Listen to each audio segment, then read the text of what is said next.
মাতরম বন্দে মাতরম বন্দে মাতরম বন্দে মাতরম ভারত মাতা কি ভারত মাতা কি। আজকে লংতরাই ভ্যালি সাব ডিভিশনের আমাদের করমসরা বিধানসভা ক্ষেত্রের জামির সরাই এই এলাকার বুথ কমিটির উদ্যোগে আজকে একটা জয়নিং প্রোগ্রাম আমাদের অনুষ্ঠিত হয়। এই যোগদান সভায় মোট ৩২ পরিবার থেকে ৯৭ ভোটার বিভিন্ন দল ছেড়ে ত্রিপুরামথা, আইপিএফটি, সিপিআইএম ইত্যাদি দল ছেড়ে আমাদের ভারতীয় জনতা পার্টিতে যোগদান করেছে।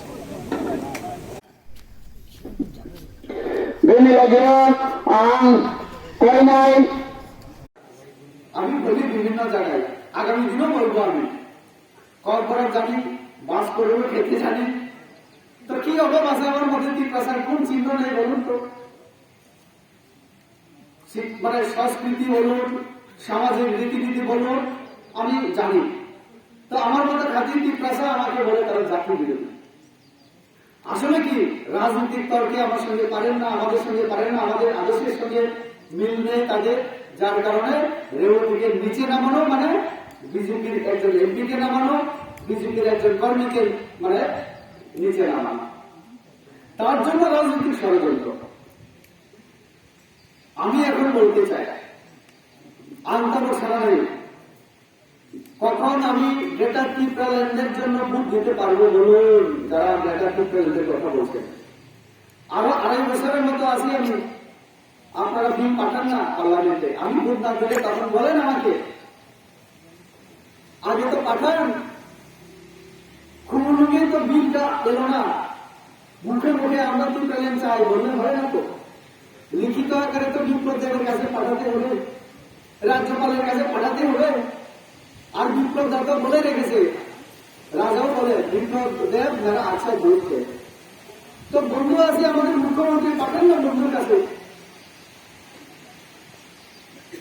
তোরা তো বিরোধিতা করেনি ত্রিপুরা, যে কোনো আর সাহসও নেই, আর আমাদের শক্তিও নেই।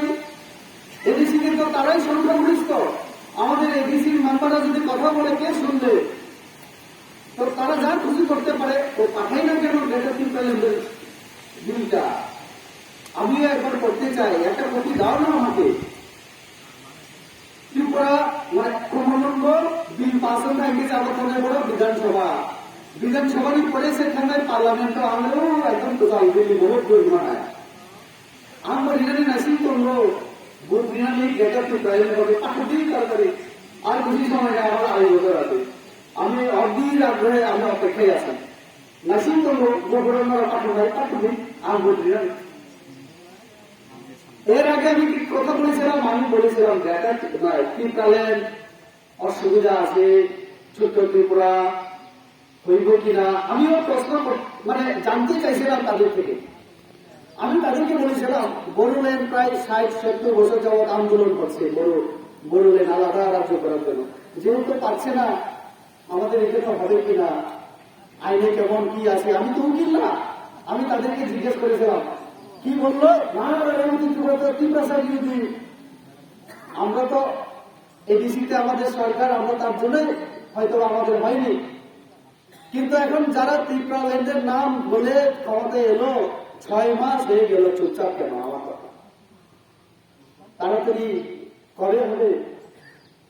আসলে তাদের কাছে কোনো কথা আর বক্তব্য নেই, সারানি মতো কোনো পত্রিকা। তাই বলছি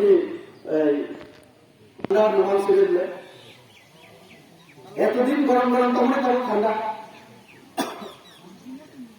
এখন আবার বলছেন